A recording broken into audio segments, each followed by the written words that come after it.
A Dutch theme park that started as an indoor play hall is now celebrating 25 years and dropping 98 million euros on an expansion plan. Let's take a look at the rise, honestly, of Toverland.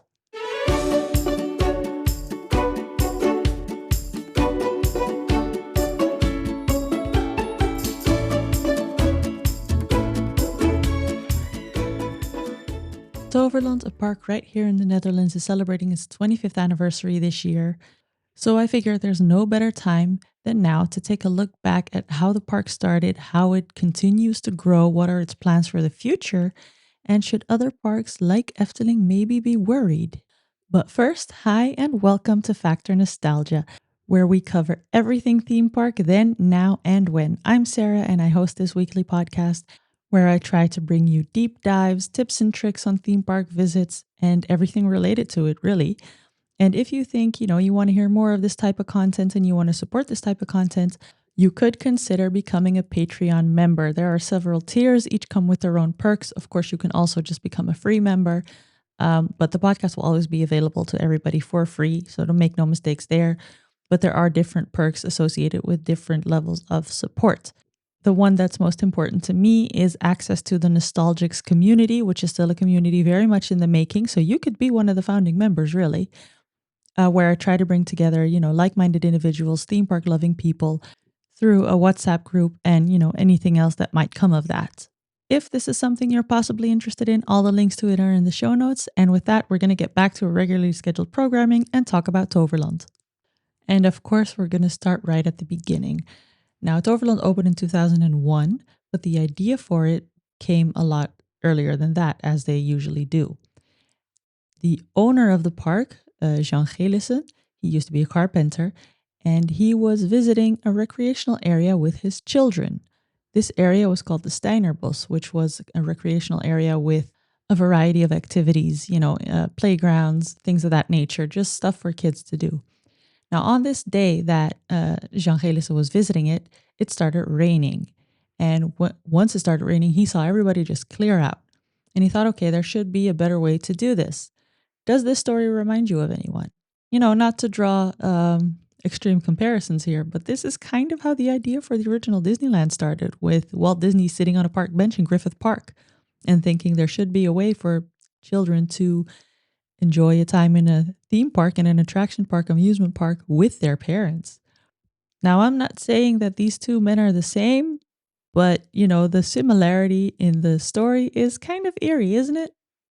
Now, his idea was to have a theme park or an amusement park that was covered, so you could just stay there all day, because Dutch weather isn't great, generally speaking. We get, a couple weeks of nice warm weather every year, but most of the year you should take into account that it could be raining. So, Gelissen mobilized his sister, who worked at an elementary school, and had her ask the kids, what kind of attractions would you want in a park like this? The two of them visited a bunch of parks around the world to get ideas and inspiration for their park. And they also got some advice from a former president of the Efteling, Ronald van der Zijl. He was an advisor, really, to the whole process of how to start an amusement park. After scoping out several locations and, the process that goes along with that, finally they made the decision to open this park in the northern part of Limburg, which is in the southeast of the Netherlands, for those of you who don't know. This was deemed an appropriate piece of land because there's still room for expansion, which is important. That's something that they probably learned from other parks. So construction started and the park opened on May 19th in 2001.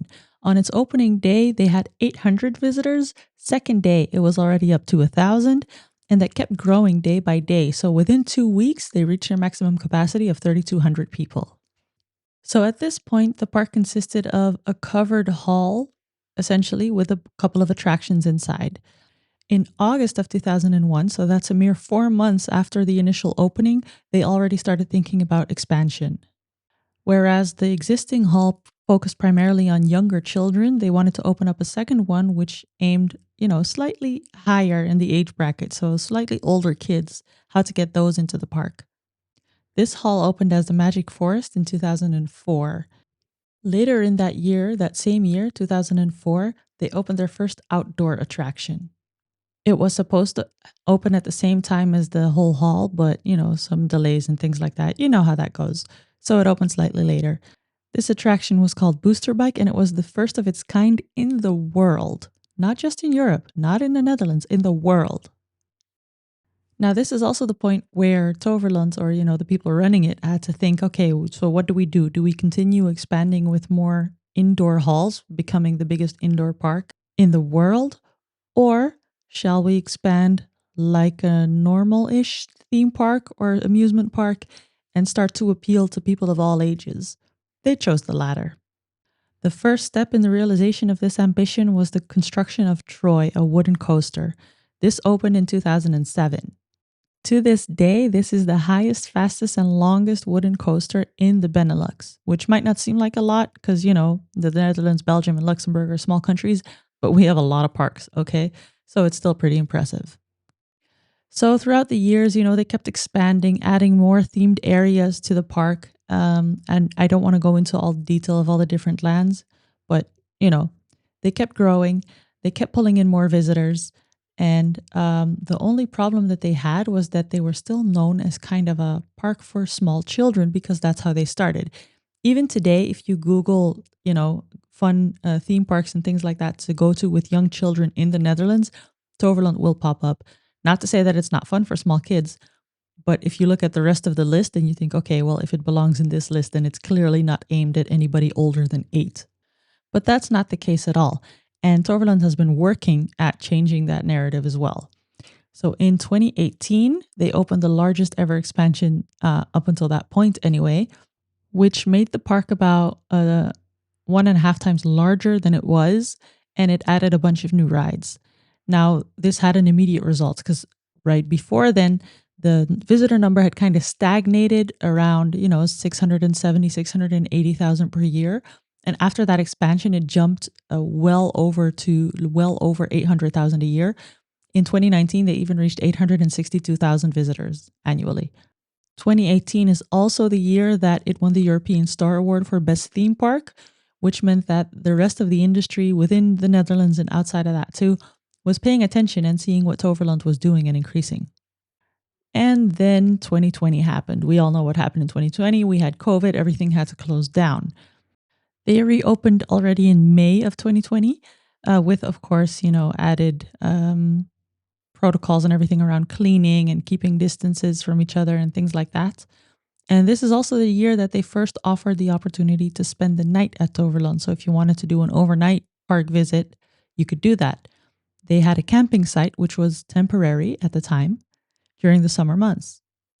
After the summer, there was another spike in COVID, so they had to shut down again. This kept going for a while. You remember those days with everything opening and closing and opening and closing and rules changing all the time.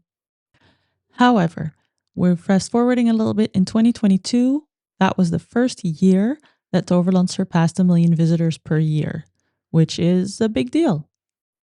Now, over the years, Toverland has worked on their storytelling abilities, creating characters, their own IP, things like that. So there was already quite a story to tell. Added to that, when they started growing so much and crossed that 1 million visitor mark, they started adding seasonal events. So you have summer feelings, Halloween nights, there's winter programming, there's a bunch of different things throughout the year that keeps people coming back. Enter 2026, their 25th anniversary year. This whole year is the whole theme for the year is celebration, obviously. Who wouldn't do that if you've made it to 25 years as a theme park? They're offering a bunch of different things, new shows, one of which is or actually hosted by Hans Klok, the magician, who used to be in Vegas. He's a Dutch magician, so you might think, okay, cool, whatever. But this dude was in Vegas with a residency, so he's a big deal in magician world. There's also a walkable museum trail, Exploria Historia, which you can where you can see the development of Toverland over these past 25 years. But the big event is Tover Festival, which they're organizing, and they're calling it, that they're going to be open for 25 hours. It's in the weekend of June 27th and 28th. So it's still coming up, depending on when you're listening. But at the time of recording and publishing, it's still coming up. They're going to keep the park open for 25 hours with a themed 5-hour blocks where they cover everything, kind of from the park's history. There's late night surprises, a big parade. Even bringing in all those different type of seasonal events, bringing those into into the park again, and fireworks, of course. And there's a pin for everybody who makes it for those 25 hours. Now, initially, my plan was to go. That was before I gave birth and remembered what life was like with a newborn. So I'm probably not going to do it. But if you're going, please do let me know how it was. I am very, very curious to know because the FOMO is FOMOing right now. Also, even though technically they're saying that they're going to be open for 25 hours from starting from the 27th in the morning, technically Sunday is just a regular opening day again. So really, it's 33 hours if you want to do the whole weekend. But, that's just details. So, all in all, Toverland as it stands today has six themed areas. Like I said, I'm not going to go into detail about all the rides that are there and everything, but we might want to talk about them briefly. Two of these areas are covered, because that's how they started out. So we have Land van Toos, which was the very first one. It's focused on kids, and Toos, as in Land van Toos, the land of Toos, is a character that they developed themselves. Now, as mentioned, this was very much focused on younger children and is the covered area of the park, the initial covered area of the park. The second area is Wunderwald. Now, you might think, wait a minute, wasn't this called Magic Forest? Yes, it was. Then it got renamed. This is all themed around the area of the Alps. So we have the Alps here, in Europe, uh, along Switzerland, Italy, a bunch of countries where you can go skiing and stuff. That's the themed area for Wunderwald, hence the German sounding name. The third area, for those of you paying attention, is where Troy opened, the wooden coaster, is called Ithaca. And yes, those are references to Greek history and mythology, so good on you for recognizing that, because I'm assuming you did. Moving on to the fourth themed area of the park. This is where Booster Bike is located. It's the Magical Valley. Now, this area is focused around the Dwervels, which are a mythical people, really. IP again by Toverland, and they have animatronics throughout the area. The fifth part of the park is called Avalon, and this is themed around the Middle Ages. So, dragons and knights and things like that, and mythical creatures of the time, or of the stories of the time, I guess. Then finally, we have that very big expansion we mentioned earlier, Port Laguna, which is the sixth area in the park, the sixth themed area. It's themed for the Mediterranean. So, vibes, I guess. This is also now the main entrance to the park. It didn't used to be, but now it is. And it's very intentional that it's not a classical type of entry point, like, for example, Main Street USA in the Disney parks. They did that very much on purpose. But way in the beginning of the episode, we talked about a 98 million euro expansion for Toverland and what that's going to mean. Now, the program that they have unveiled, of course, this is always subject to change. I don't know how much of this is actually set in stone and how much, they're dependent on the municipality or even the province to kind of work with them in all of this, because they're going to need help from the government, essentially. Um, what they want to do is transform it really from a park into a full-blown resort. So, apart from adding new rides, also adding accommodation and things like that. The full plan is available on their website. I just wanted to highlight a couple of things that are interesting and important to us as theme park lovers. The biggest thing also for Toverland themselves, with their ambition of becoming this short stay resort destination, they still have their pop-up camping grounds over the summer and everything. But, this adds a whole new layer to the possibility of people coming in for overnight stays, for multiple day park visits and things like that. They're going to be adding some new rides, obviously, with all this money, but also they want to add a seventh and possibly eighth themed area over the next couple of years. This should be done by like early 2030s. But again, I'm not going to mention specific years because you don't know what's going to happen. Their total goal for the next few years, and when I say next few years, I mean like the next 20 years, is to get their annual visitor number up to 3.74 million people. So they're also increasing their daily capacity by expanding the park, by adding this accommodation possibility and things like that.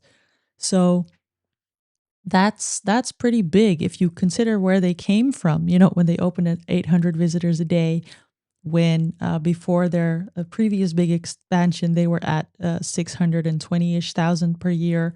or 680, 620 to 680 per year.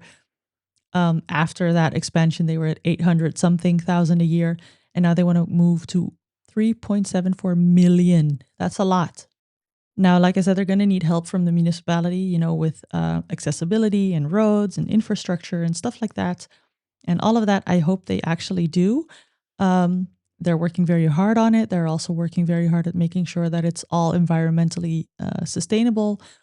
None of that stuff I'm going to go into detail about because, we all hope it happens. Um, but that just goes beyond of what I wanted to talk about today because I just want to talk about the park and what it is and what it means and how it's growing, which brings me to the next part is should other parks, primarily Efteling, be worried about how fast Toverland is growing, how well they're doing, and are they really trying to come for Efteling's crown? This is something that, if you're into theme parks, especially in the Netherlands, that, you hear every now and then, like, ooh, Efteling should watch their backs.